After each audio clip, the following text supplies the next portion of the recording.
Never in doubt. Never in doubt, right?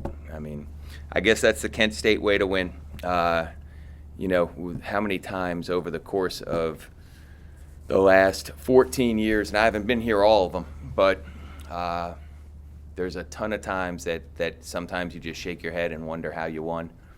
Tonight's certainly one of those nights. There were times where you felt like you had a chance to extend the lead and give yourself some separation, but to Bethune-Cookman's credit, they hit big shots when they needed to, and we got a little bit rattled there, but at the end, Randall did what Randall does, which is take and make big shots. That's what he's done his whole career here, and the never, I don't want to say never in doubt because that's not true, but there's nobody that you'd rather have shoot that than him. Nobody that I can think of in all the time that I've been here that I would rather have shoot a big shot than Randall. So we certainly have to get better, and that goes without saying, but it's nice to get a win.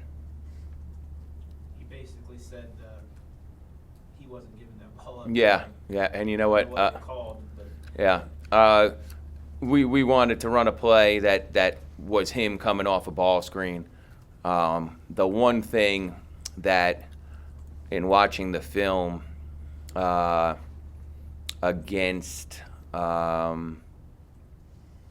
Valpo, that I questioned myself. People ask you asked me actually if I questioned the fouling. The thing that I second guessed the most was we were up 1 with 40 seconds to go. We called timeout, and I ran a play to get Randall the ball, but it wasn't in his hands to start, and it got into Bryson's hands, and he was supposed to reverse it to Randall, and Randall got denied. He certainly didn't do the best job, Randall, at getting open, but he got denied. And the thing that I second guessed from that game was I should have just given him the ball and inbounded it to him and basically let him do what he did here. And that was the thing that, if there was something I took out of the Valpo game, was that if we're in that type of situation, I'm not having somebody else handle it, reverse it, and get it to Randall. I'm just not doing that. The ball's going to go in Randall's hands, and then he'll make the decision.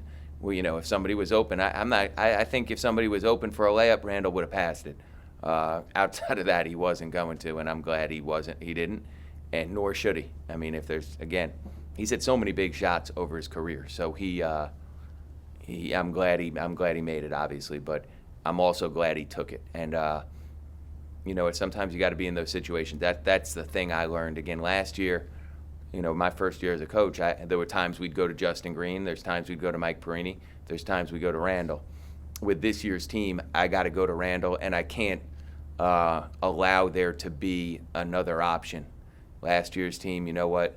If Randall wasn't open, it would have been in Jay Green's hands. No big deal.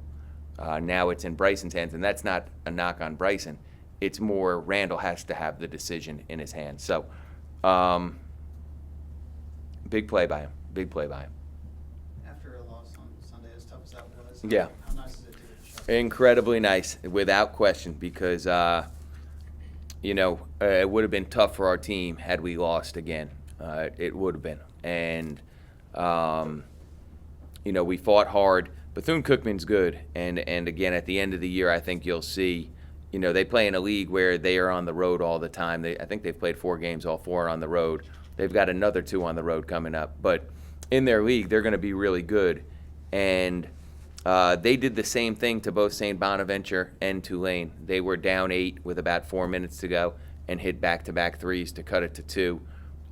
Both of those teams, St. Bonaventure and Tulane, then answered, and we weren't able to for whatever reason. I'll have to watch the film on that. But we had a little bit of a shaky spurt, and then they kept making plays. But at the end in the huddles, our guys just said, hey, we're going to win, we're going to win, we're going to win. And that's what you got to do. That's what you got to do, and then somebody's got to step up and make a big play, which Randall did. Trailing by 1 with, I think it was just under 30 seconds, right before Henny had that nice hedge. What was the mindset of the team? What were you talking about now? Yeah, we knew what we wanted. We wanted to run something, a different type of deal because of the time, but there was 50 seconds, I think, and it was a quick hitter that the purpose of it was I wanted to do something quick. If we scored we'd have the lead and we'd get the ball back no matter what. And if we didn't score, we'd get the ball back again no matter what, because there was 58 seconds to go, and I wanted something quick. We were down 1. I didn't want to hold the ball have under 35 seconds left in the game, and now if you don't score, you have to foul. And again, was it an illegal screen or not? I don't know, but they called it an illegal screen.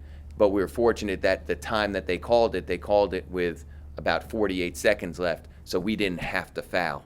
We could try to play out the defensive possession, which we did, and then we got them to turn it over. And Mark did a great job showing there was a ball screen that they ran, and Mark did a great job keeping the guy in front of him and just sort of veering him out and showing his hands, and the kid stepped out of bounds, which gave us a chance to win the game. So the execution in that respect, I mean, the turnover execution wasn't good, but the fact that it happened when it happened allowed us to get the ball back. And again, that's just stuff that as your team works on things, we work on some 2-for-1 situations and things like that, because you're going to get those at the end of the half and at the end of the game. In the NBA, you get it 4 times a game, but in college, you only get it twice.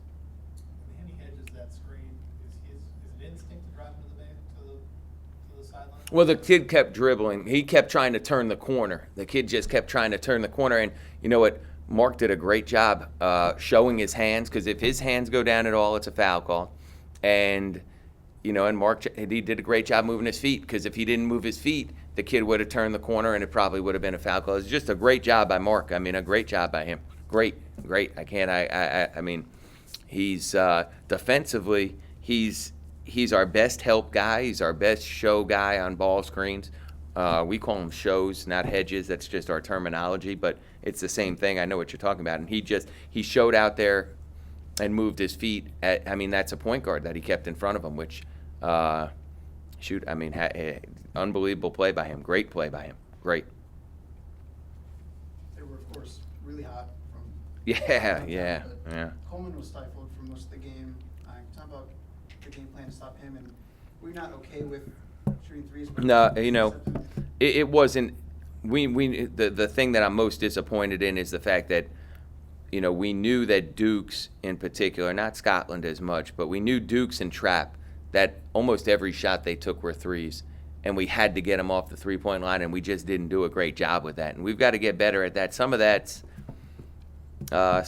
youth, I guess, and inexperience of understanding, like, it's not good enough to just have a hand up. Sometimes guys think, oh, I got a hand up. Well, that's not good enough. Not with that kid. That kid's every shot. He's the school's all-time leading three-point shooter. He's made more threes in his career than Randall has. So you've got to do a better job of getting him off the line. And you see, he missed the 2 shots that were inside the arc, and I don't remember what shots they were, but he took 2 inside the arc he missed. He made 6 out of 11 outside the arc. We can't let a guy like that shoot 11 threes. And that'll be something that on Thursday we'll address in film, because we're going to be off tomorrow, but we'll address that in film on Thursday. Other questions? How about the play of Chris Ortiz tonight? You know what? Great. They played very, very well. I'm proud of him. I'm really proud of him. My big thing for Chris and for Kellen, because Kellen started his first game, Chris started his first game. Both of them brought energy. Both of them played really hard, and they had a big impact on our start of the game, which was very good, and our start of the second half, which was very good. And then Chris Ortiz made a couple of really big plays down the stretch, made his free throws. Again, tonight we were 20 for 25, and obviously we needed every one of them. So we did a good job there. He played good. He played really good. He's got to continue to grow from this game and get better. Him and Kellen.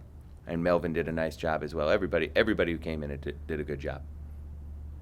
Just a quick word on why Chris and Kellen started. Just playing with the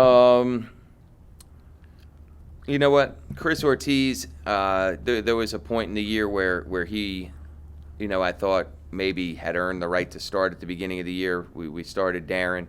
Darren's sort of been in a little bit of a funk, and I think Darren needs to relax a little bit and get some of that fire back that he needs to compete at the level that we need him to, because we need Darren. We need Darren to be good.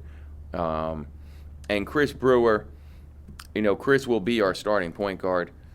He needs to be, but he played 41 minutes the other night, and my point is, when you play at Kent State, it's not okay to lose at home. It's just not. And if you're going to be the point guard here for the next 3 years, you know, you got to take some responsibility. And that was really it. So those two guys, you know, Kellen and Chris Ortiz started, and both did a great job. Great job helping us. Anything else? Thank you, guys.